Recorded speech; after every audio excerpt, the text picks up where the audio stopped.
হাসননগর মাদ্রাসা এক আবেগ, অনুভূতি ও ভালোবাসার নাম। একটি কথা তিক্ত হলেও এটা সত্যি যে আমাদের সবার একদিন এভাবে বিদায় নিয়ে চলে যেতে হবে। তখন আমরা আর বলবো না আমি হাসননগর মাদ্রাসায় পড়ি, তখন আমি বলবো আমি হাসননগর মাদ্রাসায় পড়তাম। আমরা আর বলতে পারবো না আমাদের উস্তাদের মোটিভেশনাল কথাগুলো মনোযোগ সহকারে শুনবো। এখন আমরা বলবো আমাদের উস্তাদের কথাগুলো মনোযোগ সহকারে শুনতাম। এখন আমাদের সব কিছুই অতীত হয়ে গেছে। আসলে পৃথিবীটা অনেক সুন্দর, কিন্তু আমরা পৃথিবীতে চিরকাল থাকবো না। ঠিক তেমনি ভাবে এই মাদ্রাসার ক্যাম্পাসটি, মাদ্রাসার মাঠ ঘাট, উস্তাদ ছাত্র সবাই আমার কাছে সুন্দর, কিন্তু আফসোস বাস্তবতার প্রেক্ষাপটে আমরা তাদের কাছ থেকে বিদায় নিতে হয়েছে।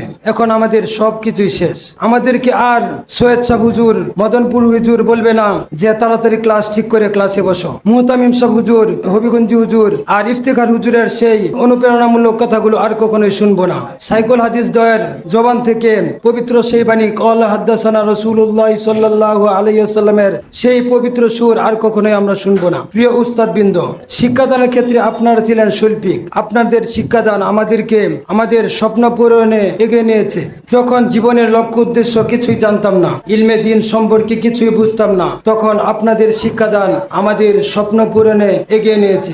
আমাদের শিক্ষকবৃন্দ আমাদেরকে রুহানি সন্তানদের মতো স্নেহ করেছেন, তাই তাদের দীর্ঘ নেক হায়াত কামনা করছি। প্রিয় সহপাঠী ও অনুজ ভাইরা, অজানা কতগুলো মুখ কে কই থেকে একত্রিত হয়েছি জানতাম না। আজ মনে হচ্ছে গোটা একটা গোষ্ঠীকে একটা বিদায় শব্দে ভেঙে দিচ্ছে। খুব মনে পড়ছে সেই কথা, কেন বাড়িলে বয়স, ছোট্ট বেলার বন্ধু হারিয়ে যায়, কেন হারাচ্ছে সব বাড়াচ্ছে বিদ হারানোর তালিকায়। এই হারিয়ে যাওয়া যেন শুধু চোখের আড়াল হয়। প্রিয় অনুজ ভাইরা, কি কথা বলিব আজ তোমাতে, ভুলে গেছি সব কথা বিরহ বিষাদে। তবুও বলছি বড় ভাই হিসাবে শাসনের সুরে, যদি মনে কোনো কষ্ট দিয়ে থাকি, ক্ষমার হাত বাড়িয়ে দিলাম তোমাদের দিকে, আমাদেরকে ক্ষমা করে দিবে। প্রিয় উস্তাদ বৃন্দ, অসহপাঠী অনুজ ভাইরা, আমাদের জন্য দোয়া করবেন, আমরা যেন সারা জীবন কোরআনের খেদমত করতে পারি এবং আমাদের নিজের মান সম্মান রক্ষা করতে পারি এবং ঈমান নিয়ে বাঁচতে পারি। আল্লাহ সেই তৌফিক দান করুন। আমিও আপনাদের জন্য দোয়া করি, আপনারা যেন এক একজন ভবিষ্যতের উজ্জ্বল নক্ষত্র হতে পারেন। আমিন। ওয়া আখিরু দাওয়ানা আনিল হামদুলিল্লাহি রাব্বিল আলামিন।